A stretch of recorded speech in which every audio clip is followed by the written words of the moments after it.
এখানে আমার মাছ ভাজি অলমোস্ট হয়ে এসেছে। দেখো কত সুন্দর ব্রাউন কালার চলে এসছে মাছে। এটাকে আমি এখন নামিয়ে নেব।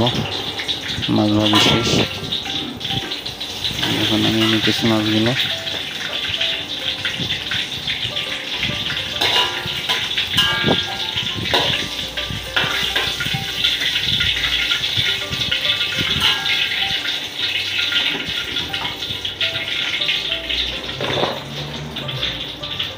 এখন আমি কী করবো, আপেলগুলোকে দিয়ে দিব।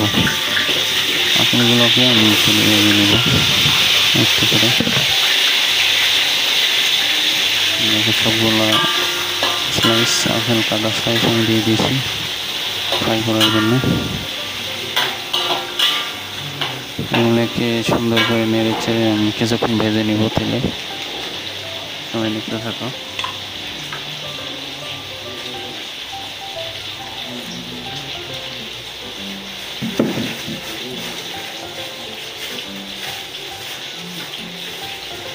ঠান্ডা